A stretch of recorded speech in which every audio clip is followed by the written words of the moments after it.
The man amongst you, please my young brothers, please don't fall for the fitna of the street, man. This deed will make a man out of you. The street will only make a thug out of you. Every single man, Rajal in Arabic, every man is a male. But not every male is a man, and there's a very big difference between the two. He said the Rajal amongst you, the man amongst you, is the one who, when a musibah, when a calamity happens, he can control his anger and his wrath. He can control it. He's patient. This is the man. It's one thing when the brother says to me, listen, I have an addiction and I'm trying to deal with my addiction. Wallahi, I will appreciate it. Look, the man knows he has a problem. No, but I have an addiction and I'm in denial about my addiction, and I try to use deen to justify my actions. So brothers will be he'll bench press 100, 120, Allahu Alam what they're bench pressing. He'll bench press amazing weight and it's recorded and Snapchatted. But the same brother cannot lift a blanket for Fajr. You know, my brothers, a Rijal is not determined by his ability to fight or his physical or this. That's not how a Rijal is determined. But for me, above all, a real man is realistic and down to earth and understands that you can't have the pie and eat it too. Have you heard this saying? It's an English saying. They say you can't have the pie and eat it too. Yeah, you can't have everything, brother.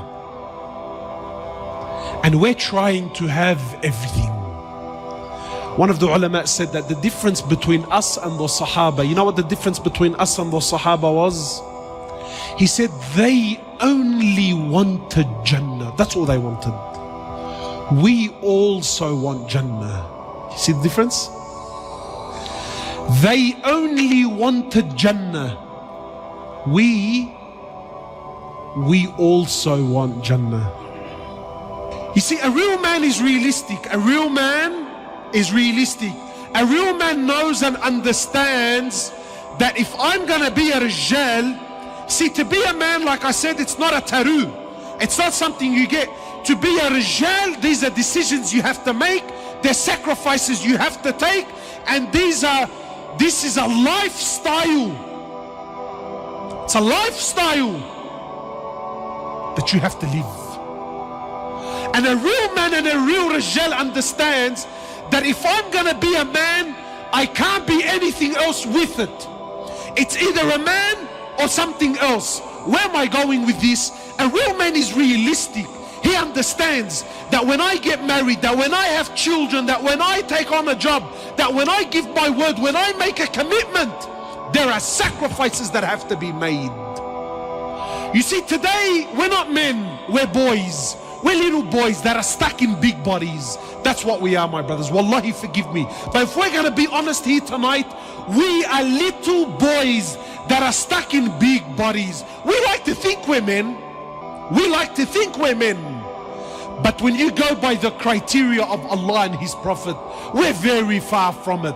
And he's exactly what I'm saying about being realistic. We love the idea of being with a woman. Who doesn't like the idea? We love women, but no one loves to be married. The commitments of being married, the sacrifices of being married, the challenges and the difficulties of being married is something a real man, a Rijal, knows and understands. But we don't. We're boys. We love women, but no one wants to be married. And understands that in marriage, it's not all rainbows and lollipops. It's difficulties. Yeah, there's good times, no doubt. But there's hardship. And that's why it's half your deen. It's half your faith.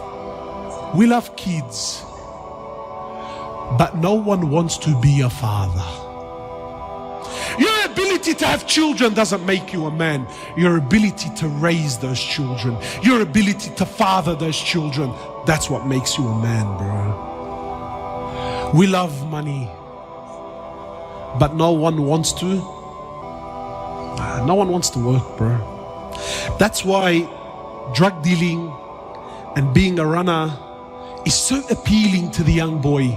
Everyone loves Allah, but no one wants deen.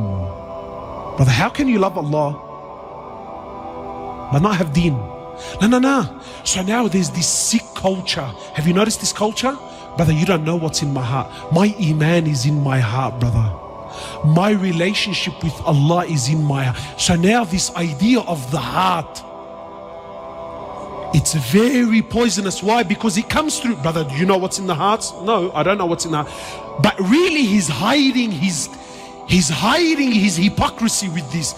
Everyone claims they love the Prophet, but no one wants his sunnah. We love Jannah, but no one wants to die. Tell me, my brothers, is this the quality of a man? No, it's not the quality of a man. A man is realistic. A man is realistic. A man is honorable. You know what this ummah is suffering from, my brothers? Trust me, it's not knowledge. The alam is ocean, books, apps. Wallahi, jump on YouTube. Knowledge is there, it's abundant. What is this ummah suffering from more than anything? The biggest disease, the biggest sickness of the Muslims, the biggest calamity in the ummah. Do you know what it really is? There's no men. And you know who suffers the most when there's no men? Women and children. When there's no rijal, who suffers? You know, in English they say, when the cat's away, guess who come to play? When there's no rijal, when there's no men, when the cat's away, who comes to play? The rats and the mice. No men, rats and mice. Look at our societies. When man comes together, the world comes together. But qasam by Allah, as long as man is destroyed, this world will always be destroyed. We need to restore men. This ummah is suffering from a lack of men, my brothers. Ask yourself tonight, are you a rijal or are you a dhakar? Are you a man or are you a male? We ask Allah subhanahu wa ta'ala to make us men. Men whom He's pleased with. Men whom revive this ummah.